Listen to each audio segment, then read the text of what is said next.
Welcome back to expert with Gauri. Today we learn 10th standard geometry यामधील third chapter आपण पाहत आहोत, circle.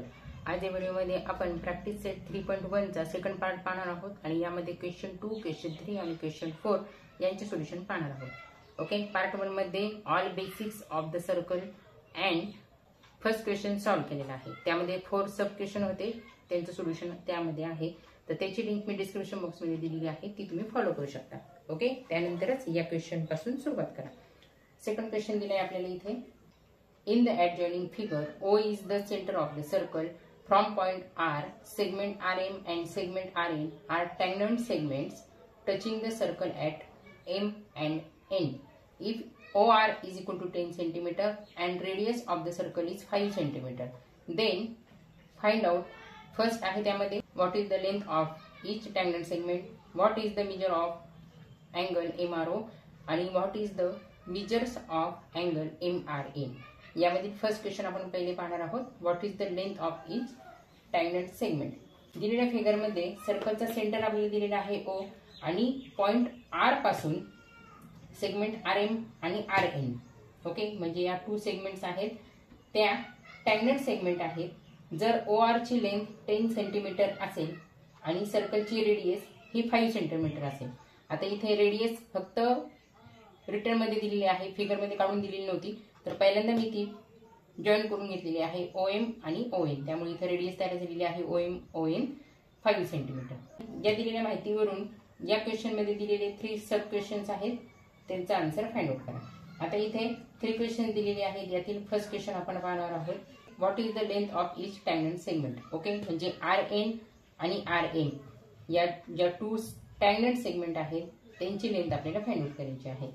मागच्या व्हिडिओमध्ये टँगेंट सेगमेंटच्या थेरम मध्ये आपण पाहिले आहे, एकाच सर्कलच्या 2 टँगेंट या कॉन्ग्रुएंट असतात, म्हणजेच इक्वल असतात.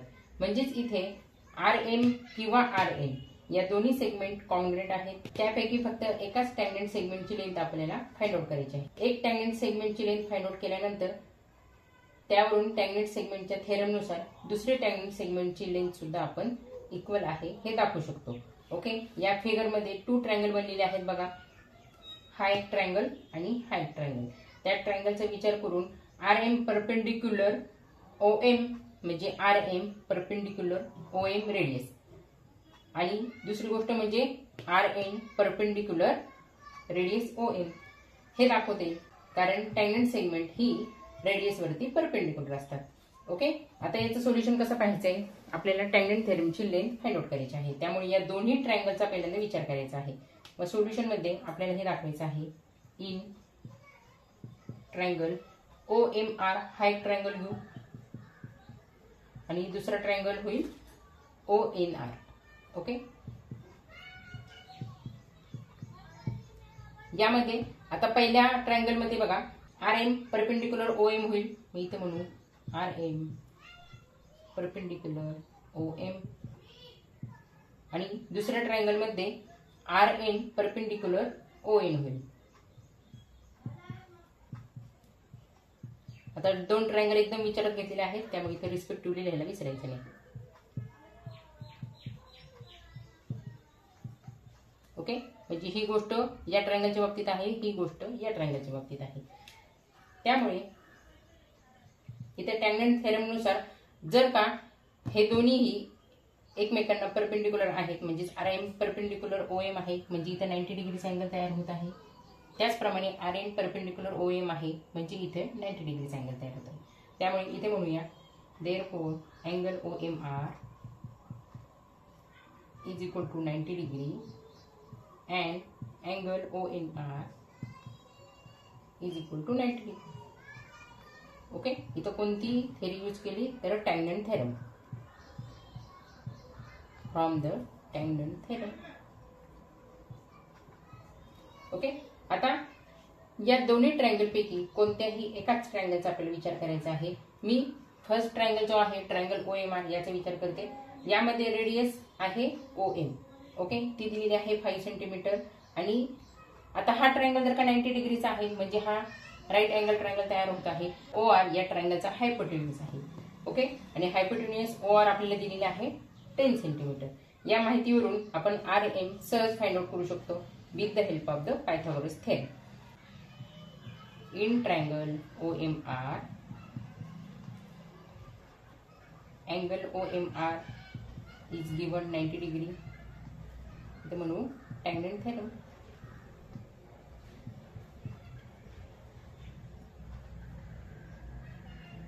ओके, इथे म्हणूया बाय पायथागोरस थेरम. आता या थेरम मध्ये काय सांगितलेलं असतं तर hypotenuse square is equal to another two side squares sum. त्यामुळे इथं म्हणावं लागेल OR स्क्वेअर म्हणजे हायपोटेन्यूजचा square is equal to two sides कोणते आहेत OM आहेत त्याचा स्क्वेअर आणि plus RM square. Okay, therefore OR आपल्याला दिलेले आहे 10, 10चा स्क्वेअर येईल.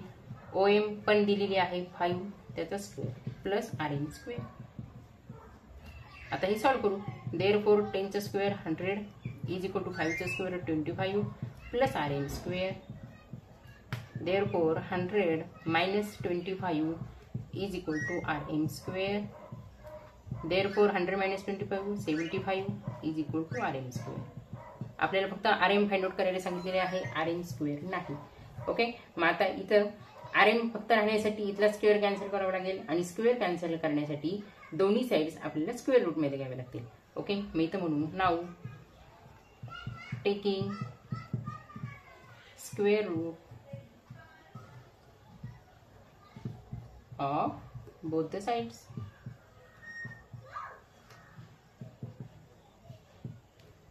Okay, therefore into square root 75 is equal to into square root RM square.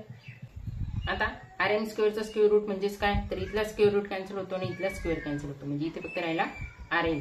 आता 75चा स्क्वेअर रूट डायरेक्टली काढता येत नाहीये तर त्यासाठी आपल्याला त्याचे फॅक्टर्स काढावे लागतील. ओके, आणि इथे राहतील RM. फॅक्टर्स इथे काढून दाखवते तुम्हाला. 75 म्हणजे इथं 3 ने डिवाइड करता येईल. 3 1 जार 3, 3 2 जार 6, रिमेनिंग 11, 3 5 जार 15. त्यानंतर 5 5 5 जार 25, 5 5 जार 25. ओके, म्हणजे 3 5 5 हे झाले त्याचे फॅक्टर्स 75चे. 3 multiple 5 multiple 5. ओके, यामधील पेअर फक्त 5 चीच येते. ओके, ती आपल्याला रूटच्या बाहेर काढता येईल. त्यामुळे इथे आली 5 आणि रूटमध्ये राहिले single 3 is equal to RM.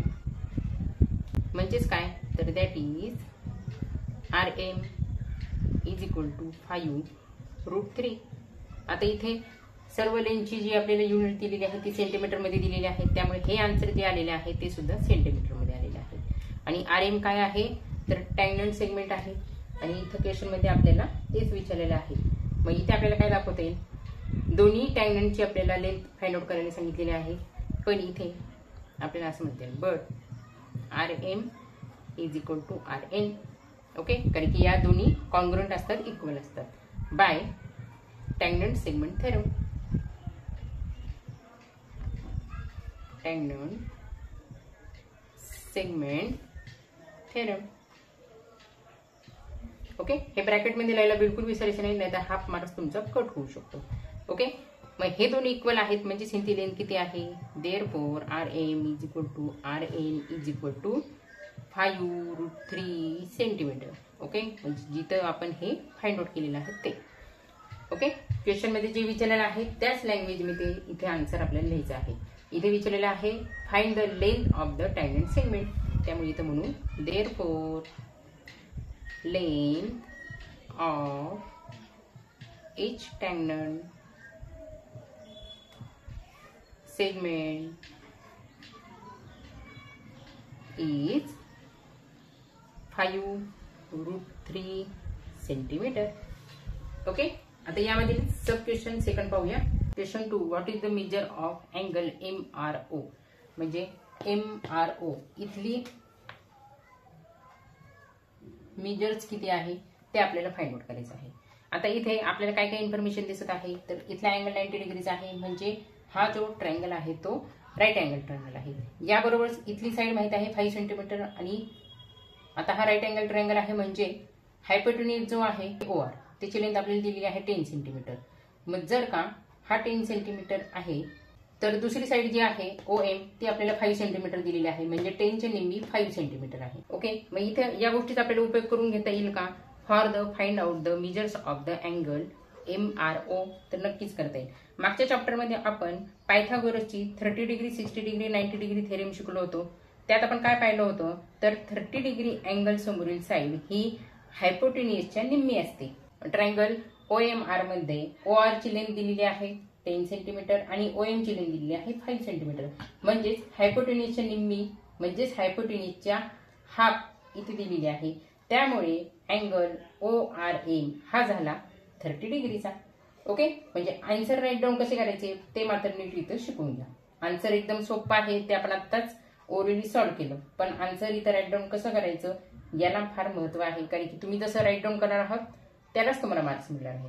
Okay, इथं ट्रायंगल आपल्याला OMR चा विचार करावा लागेल, कारण की इथला अँगल आपल्याला फाइंड आउट करायचा आहे. सेकंड क्वेश्चनचा आन्सर इथे ट्रायंगल OMR चा विचार करायचा आहे, त्यामुळे इथं म्हणू इन ट्रायंगल OMR यामध्ये अँगल दिलेला आहे OMR 90 डिग्री. ओके, इथला अँगल आहे तो 90 डिग्रीचा आहे. इथं म्हणू कशावरून, तर टँजंट थेरम वरून. ओके, टँजंट थेरम मध्ये काय दाखवलेलं आहे की RM परपेंडिक्युलर आहे रेडियस वरती OM वरती. परपेंडिक्युलर असल्यामुळे इथं 90 डिग्रीचा अँगल तयार झालेला आहे. हे इथं टँजंट थेरम मध्ये दाखवलेलं आहे. याबरोबर अजून एक इन्फॉर्मेशन इथं दिसत आहे. OM is equal to 5 centimetre and hypotenuse OR is equal to 10 centimetre. म्हणजेच इथं म्हणू means OM is equal to half of the OR, half of the hypotenuse. Okay, therefore by converse of 30 degree 60 degree 90 degree triangle theorem, या theorem वरून आपल्याला काय सिद्ध करता येईल, angle MRO is equal to 30 degree. Okay, हायपोटेन्युसच्या निम्मी side ही दाखवलेली आहे OM. मग OM च्या समोरील जो अँगल आहे तो असणार आहे 30 डिग्रीचा. हे आपण मागच्या चॅप्टर मध्ये पाहिलेले आहे आणि त्यामध्ये ही थेरम आपण पाहिलेली आहे, converse of 30 degree 60 degree 90 degree triangles theorem. Okay, जास्त तुम्हाला डीप मध्ये जर का स्टडी करायची असेल तर मागच्या चॅप्टरचा हा व्हिडिओ तुम्ही पाहू शकता. त्यामध्ये 30 डिग्री 60 डिग्री 90 डिग्री ट्रायंगल ही थेरम मी तुम्हाला बेसिक पासून शिकवलेली आहे. ओके, दुसरा क्वेश्चन आपल्याला विचारला होता फाइंड अँगल MRO मेजर, ती आपण इथं फाइंड आउट केलेली आहे 30 डिग्री. ओके, आता हा जर का अँगल 30 डिग्रीचा आहे तर हा अँगल कितीचा असेल बरं, म्हणजेच अँगल ORN हा अँगल कितीचा असेल तर हा सुद्धा 30 डिग्रीचाच असेल, कारण की इथे सुद्धा सेम पोझिशन दाखवलेली आहे. हायपोटेन्युस 10 सेंटीमीटर आणि अदर साइड हाफ आहे म्हणजेच 5 सेंटीमीटर आहे. मग असं जर का असेल तर याचप्रमाणे म्हणजेच इथे म्हणता येईल सिमिलरली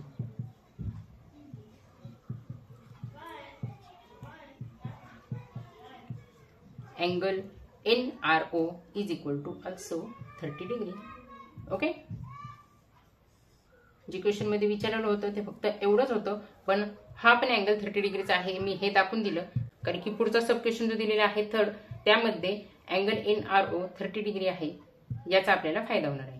ओके, या फिगर मध्ये मी इथं दाखवून देते की हा पण 30 डिग्रीचा आहे आणि हा पण 30 डिग्रीचा आहे. ओके, म्हणजे पुढच्या क्वेश्चनचं सोल्युशन करायला इझी जाईल. या क्वेश्चन मधील थर्ड सब क्वेश्चन आपल्याला विचारलेला आहे what is the measure of angle MRN. म्हणजे हा जो अँगल आहे अँगल MRN हा पूर्ण अँगल हा कितीचा आहे ते आपल्याला फाइंड आउट करायचा आहे.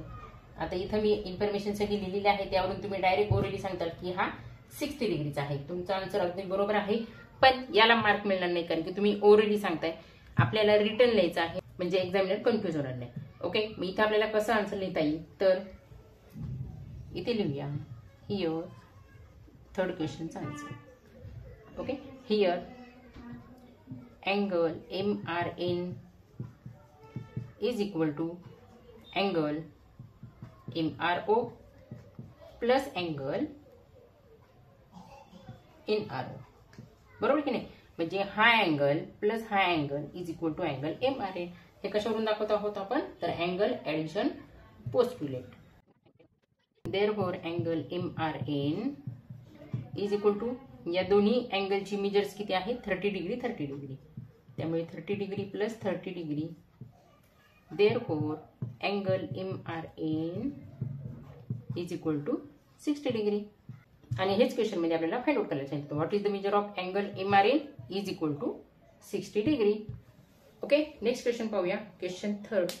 Question 3, segment RM and segment RN are tangent segments of a circle with center O.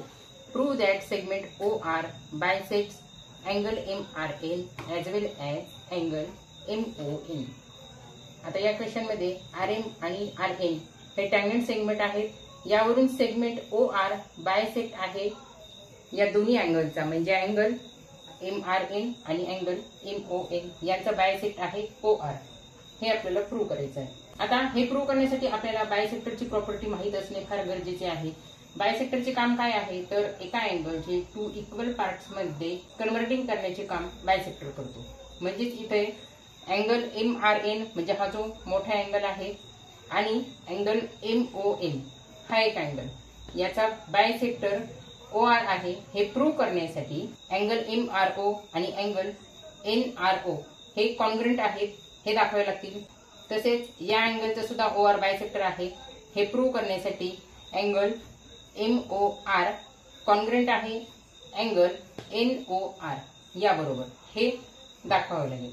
त्यासाठी या फिगर मधील दोन्ही ट्रायंगलचा आपल्याला विचार करायचा आहे.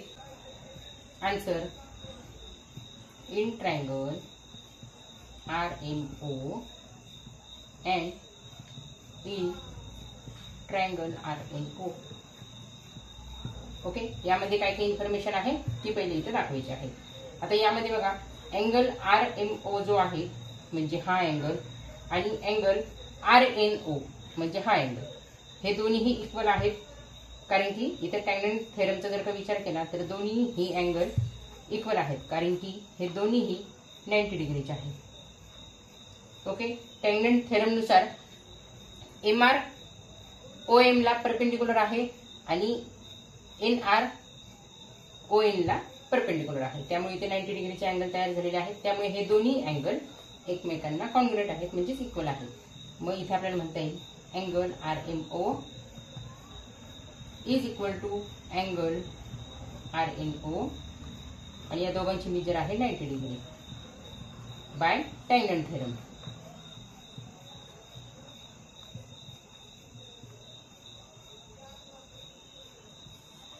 ओके, अजून एक काय इक्वल आहे किंवा सिमिलर आहे तर इथे बघा, OR साइड कॉमन आलेली आहे, कारण की हा 90 डिग्रीचा अँगल आहे आणि हा पण 90 डिग्रीचा अँगल आहे. त्यासमोरील जी साइड आहे ती आहे OR, म्हणजे या दोन्ही ट्रायंगल मधील या अँगलच्या समोर असणारी OR हा हायपोटेन्यूज जो आहे तो कॉमन आहे, म्हणजेच कॉन्ग्रुएंट आहे. कारण की आपण इथे या दोन्ही ट्रायंगलचा विचार करत आहोत. त्यामुळे इथे आपल्याला म्हणता येईल हायपोटेन्यूज, डायरेक्ट साइड म्हटलं तरी सुद्धा चालेल, तुम्हाला नीट कळेल यासाठी मी इथे म्हणते hypotenuse OR congruent hypotenuse OR because of common side. आता या फिगर मध्ये बघा, O हा सेंटर आहे या सर्कलचा. ओके, आणि OM आणि ON हे त्यांचे रेडियस आहेत. ओके, आणि एकाच सर्कलचा O हा सेंटर असल्यामुळे OM आणि ON हे जे दोन आहेत ते रेडियस आहेत आणि एका सर्कलचे रेडियस हे इक्वल मेजरचेच असतात, इक्वल लेंथचेच असतात. ओके, त्यामुळे इथे ही सुद्धा गोष्ट आपल्याला दाखवते की side OM is equal to side ON. Okay, मी इथे म्हणूया साइड OM कॉन्ग्रुएंट म्हणू, डायरेक्ट कॉन्ग्रुएंट साइड ON. आता इथे रेडियस न म्हणता रेडी म्हणूया, कारण की अनेक क्वेश्चन आलेले, दोन रेडियस असल्यामुळे ready of the same circle and always radius of the same circle are the congruent. Okay, या दोन्ही ट्रायंगल मध्ये 2 साइड्स कॉन्ग्रुएंट दिलेल्या आहेत, ही साइड आणि ही साइड. ओके, आणि याबरोबर एक अँगल इक्वल आहे, तो आहे 90 डिग्रीचा. मग इथे टू साइड्स इक्वल आहेत आणि एक अँगल इक्वल आहे, म्हणजे इथं SAS या टेस्टनुसार हे दोन्हीही ट्रायंगल कॉन्ग्रुएंट आहेत हे दाखवता येईल as per the hypotenuse side theorem. Therefore, by SAS test, triangle RMO congruent triangle RNO. Okay, कोणत्या थेरमनुसार? तर इथं आपल्याला ब्रॅकेटमध्ये दाखवायचं आहे by hypotenuse side theorem. Okay, आणि जेव्हा टू ट्रायंगल्स हे कॉन्ग्रुएंट असतात तेव्हा त्यांचे करस्पॉन्डिंग साइड सुद्धा कॉन्ग्रुएंट असतात आणि त्यांचे करस्पॉन्डिंग अँगल सुद्धा कॉन्ग्रुएंट असतात. ओके, मग इथे आपल्याला जे प्रूव्ह करायला सांगितलेले आहेत की टू अँगल्स आपल्याला कॉन्ग्रुएंट दाखवायचे आहेत. कोणते? तर अँगल MRO आणि अँगल NRO हे आपल्याला कॉन्ग्रुएंट दाखवता येतील आणि त्याचप्रमाणे angle MOR congruent angle NOR हे दाखवता येईल as per the corresponding angles of the corresponding triangle. Okay, मी इथं म्हणू therefore angle MRO congruent angle NRO and angle MOR congruent angle NOR. Okay, short मध्ये लिहिते corresponding angles of the corresponding triangles. Okay, मग आता जर का हे टू अँगल्स इक्वल आहेत म्हणजे हा अँगल इक्वल आहे, हा अँगल इक्वल आहे. ओके, म्हणजे ह्यांची मेजर्स सेम आहेत, म्हणजेच यावरून आपल्याला ठरवता येईल की OR हा अँगल MRN चा बायसेक्टर आहे. आणि त्याचप्रमाणे हे टू अँगल सुद्धा आपण इक्वल दाखवलेले आहेत, इक्वल मेजरचे दाखवलेले आहेत MOR आणि MOR. म्हणजे इथला अँगल आणि इथला अँगल हे दोन्ही जर काही इक्वल असतील तर त्यांचा सुद्धा OR हा बायसेक्टर होणार आहे अँगल MON चा. ओके, मी इथे म्हणू therefore segment OR bisects angle MRN and angle MON. Hence proof, कारण की आपल्याला त्यांनी प्रूव्ह करायला सांगितलं. ओके, म्हणजे आपल्याला जे प्रूव्ह करायला सांगितलं होतं की सेगमेंट OR बायसेक्ट्स आहे अँगल MRN आणि अँगल MON चा.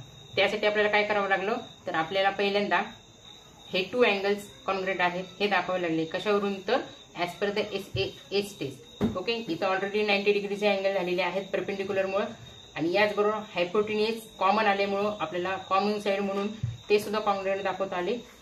एकाच सर्कलचे टू रेडियस हे इक्वल मेजरचेच असतात, इक्वल लेंथचेच असतात, त्यामुळे OM आणि ON हे सुद्धा कॉन्ग्रुएंट दाखवले. ओके, त्यामुळे बाय SAS टेस्टनुसार हे दोन्ही ट्रायंगल आपल्याला कॉन्ग्रुएंट दाखवता आले, त्यांच्यामुळे त्यांचे करस्पॉन्डिंग अँगल सुद्धा कॉन्ग्रुएंट दाखवता आले. आणि जर का अँगल्स इक्वल असतील, कॉन्ग्रुएंट असतील तर ती सेगमेंट सुद्धा बायसेक्टर असतील त्या अँगलची. ओके, नेक्स्ट हो लास्ट क्वेश्चन आहे प्रॅक्टिस सेट 3.1 चा.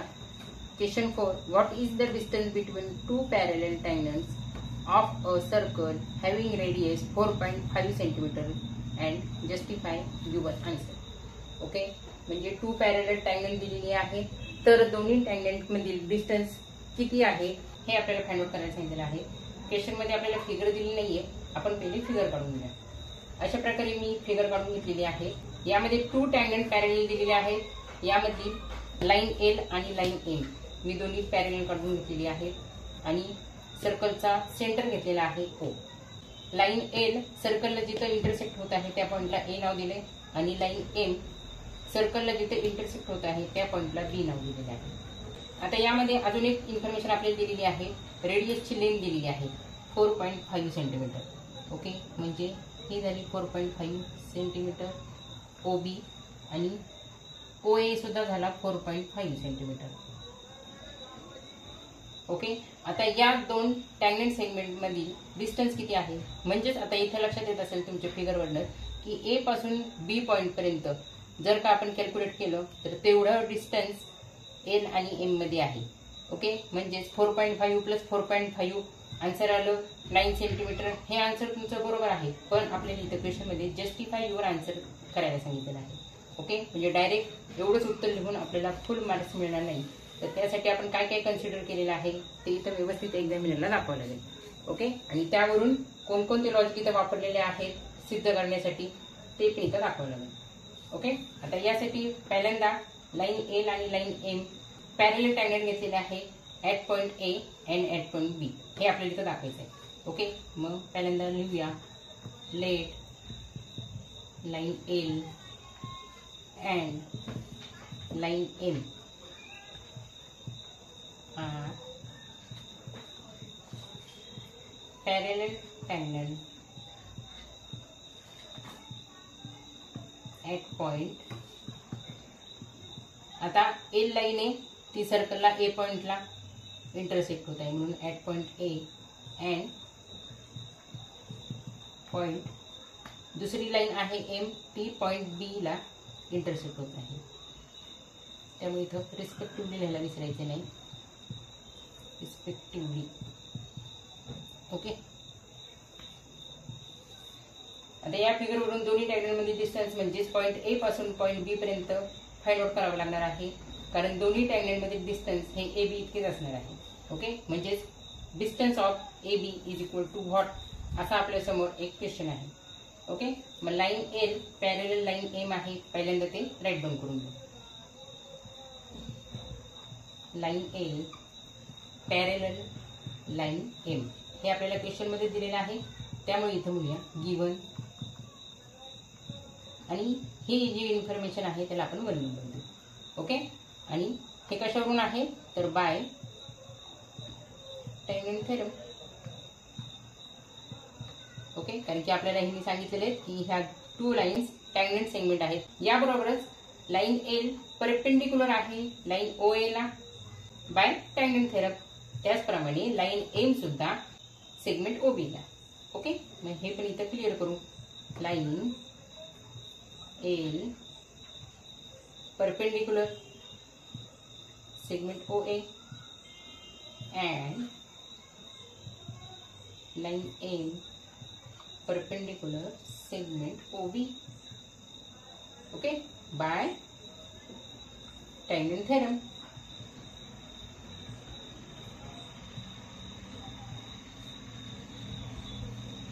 आता याला सुद्धा सेकंड नंबर देऊ. मग टँजंट थेरमनुसार आपण 2 गोष्टी इथे क्लिअर केलेल्या आहेत की line L parallel to line M, याबरोबरच line L perpendicular segment O A आणि line M perpendicular segment OB. Okay, line M perpendicular आहे ओबी वरती, म्हणजे इथे 90 डिग्रीचा अँगल तयार होईल. याचबरोबर लाईन एल परपेंडिक्युलर आहे रेडियस ओ ए वरती, म्हणजे इथे सुद्धा 90 डिग्रीचा अँगल तयार होईल. From 1 and 2. आता यामध्ये कॉमन काय आहे इथं बघा ओ ए आणि ओ बी, म्हणजे यामध्ये कॉमन आहे ओ. ओ ओ जर का कॅन्सल केला तर पॉइंट ए पासून पॉइंट बी पर्यंत आपल्याला मिळत आहे, म्हणजेच ए बी. लाईन एल चा ए, लाईन एम चा बी, म्हणजे ए बी. मग इथे आपल्याला म्हणता येईल from 1 and 2 A B is the distance between line L and line M. Okay, यामधील आपल्याला रेडियस माहित आहे. रेडियस या सेमच असतात, म्हणजे इथे रेडियस ओ ए आणि रेडियस ओ बी. एका सर्कलचे या 2 रेडियस आहेत, त्यामुळे या इक्वल लेंथचे आहेत. म्हणजेच रेडियस ओ ए किती आहे 4.5 centimetre is equal to 4.5 centimetre given. Okay, मग आता therefore distance of A B is equal to distance of A O plus distance of B O, because A dash O dash B. Okay, figure one नीट समजून घेऊ. Distance of A बी आपल्याला पाहिजे आहे. Distance of A B हे आपण इथं clear केलं. लाईन एल मधील ए आणि लाईन एम मधील बी, कारण की ओ हा कॉमन पॉईंट आलेला आहे, त्यामुळे ओ कॅन्सल करून ए टू बी असं आपल्याला इथे मिळालेलं आहे. मग डिस्टन्स ऑफ ए बी आपल्याला काढायचं आहे, तर ए पासून बी पर्यंत काढायचं आहे, म्हणजेच एओ प्लस बीओ करावं लागेल. ओके, त्याचप्रमाणे distance of AO plus distance of BO आपण इथं करत आहोत. ओके, म्हणजेच therefore distance of A B is equal to AO आपल्याला दिलेला आहे 4.5 प्लस बीओ सुद्धा दिलेला आहे 4.5. दोघांची ऍडिशन म्हणजे distance of A B is equal to 4.5 plus 4.5 is equal to 9 आणि युनिट दिले सेंटीमीटर, त्यामुळे सेंटीमीटर. क्वेश्चन मध्ये ज्या प्रकारे आपल्याला जस्टिफाय करायला सांगितलेलं आहे त्या प्रकारे इथे जस्टिफाय करायचं आहे. ओके, मग इथे लिहू A B is the distance between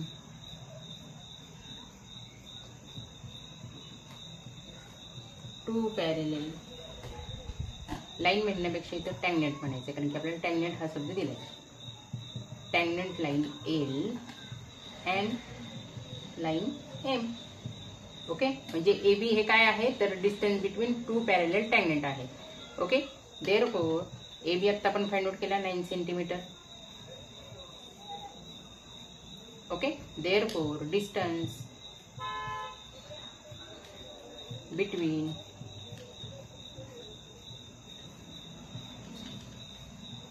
parallel tangents is 9 centimetre. Okay, एकदम इझी क्वेश्चन होता, फक्त जस्टिफाय आन्सर करायला लावलं होतं, त्यामुळे डायरेक्ट आपल्याला 9 सेंटीमीटर न म्हणता आपल्याला हे कॅल्क्युलेशन करावं लागलं. आणि हे सगळं तुम्हाला इझी का वाटलं, कारण की आपण ही फिगर तयार केली. ओके, अशा प्रकारे हा व्हिडिओ इथेच संपलेला आहे. व्हिडिओ आवडला असेल तर लाईक, शेअर आणि सबस्क्राईब करायला विसरू नका.